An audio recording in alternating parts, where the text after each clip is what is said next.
നിരവധി ക്രിമിനൽ കേസിൽ പ്രതിയായ യുവാവിനെതിരെ കാപ്പ ചുമത്തി ജയിലിലടച്ചു. പാലയാട് HS റോഡിന് സമീപം വലിയ മുറ്റത്ത് വീട്ടിൽ അപ്പു എന്ന മൃദുലിനെയാണ് കേരള സാമൂഹ്യവിരുദ്ധ പ്രവർത്തനങ്ങൾ തടയൽ നിയമം 2007 വകുപ്പ് പ്രകാരം കാപ്പ ചുമത്തിയത്. അറസ്റ്റ് ചെയ്ത് ഇയാളെ ധർമ്മടം പോലീസ് സ്റ്റേഷനിൽ നിരവധി ക്രിമിനൽ കേസുകളിൽ പ്രതിയാണ്. നിരവധി കേസുകളിൽ പ്രതിയായ മൃദുലിനെയാണ് കാപ്പ ചുമത്തി ജയിലിലടച്ചത്. ധർമ്മടം പോലീസ് സ്റ്റേഷൻ പരിധിയിൽ പാലയാട് HS റോഡിന് സമീപം വലിയ മുറ്റത്തെ വീട്ടിൽ അപ്പു എന്ന മൃദുലിനെതിരെയാണ് കേരള സാമൂഹ്യ വിരുദ്ധ പ്രവർത്തനങ്ങൾ തടയൽ നിയമം 2007 വകുപ്പ് പ്രകാരം കാപ്പ ചുമത്തി അറസ്റ്റ് ചെയ്തത്. Kannur city police commissioner Ajith Kumar IPSന്റെ റിപ്പോർട്ടിന്റെ അടിസ്ഥാനത്തിൽ കണ്ണൂർ ജില്ലാ കളക്ടറുടെ ഉത്തരവ് പ്രകാരമാണ് നടപടി.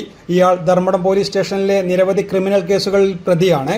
കണ്ണൂർ സിറ്റി ജില്ലാ പോലീസ് പരിധികളിലെ സ്ഥിരം ക്രിമിനലുകൾക്കെതിരെയും തുടർച്ചയായി സമൂഹത്തിലെ സമാധാനം ലംഘിക്കുന്നവരെയും നിരീക്ഷിച്ച് ശക്തമായ കാപ്പ നടപടികൾ കണ്ണൂർ സിറ്റി പോലീസ് സ്വീകരിച്ചു വരുന്നുണ്ട്.